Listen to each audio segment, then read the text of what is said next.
The true story behind Elf on the Shelf. It's not what you think. It's gone. I swear, I put it right there before I went to bed. Right there. I checked the floor, behind the couch, under the shelf.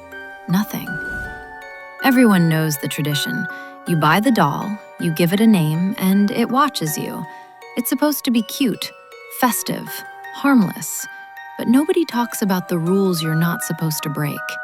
The manual says, don't touch it. It never explains what happens if you do.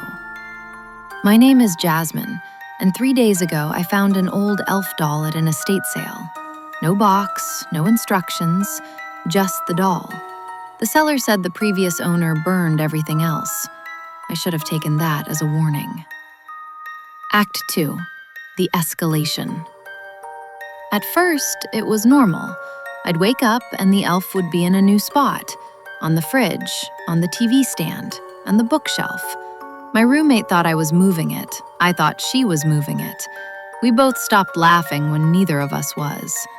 That's when I set up a camera. Tuesday night, a cheap security cam aimed at the living room. I didn't check the footage until Friday. That was my mistake. Watch closely. You'll miss it if you blink. The elf's sitting on the mantle, and then its head moves.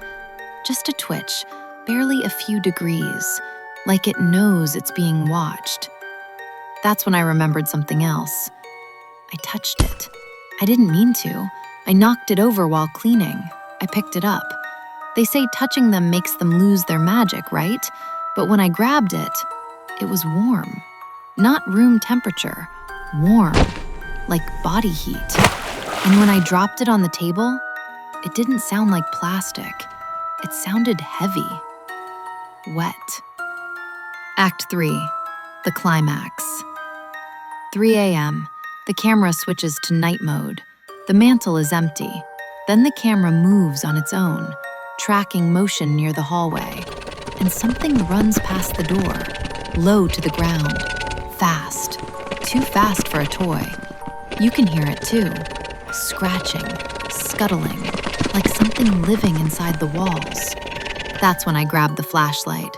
That's when I found it. In the kitchen, sitting on the counter, just waiting. It wasn't attacking. It wasn't smiling. It was holding a knife. Not raised, just resting its hand on the handle, like it didn't need to rush. Next to it was a piece of paper, a drawing, red crayon, stick figures, me, sleeping. That's when I decided I was done. I didn't care about the rules. I was going to burn it. Act 4, the twist ending. I threw it into the fireplace. I watched it melt. The smell wasn't plastic. It was hair. Burnt hair. I stayed up all night. I thought it was over. Then my phone buzzed. Motion detected. Location, attic. I don't go into the attic. The camera loads. Dust, boxes. And in the corner, sitting on an old crate, is the elf. It looks straight into the lens and turns its head. Connection lost. It didn't come from the store. It came with the house.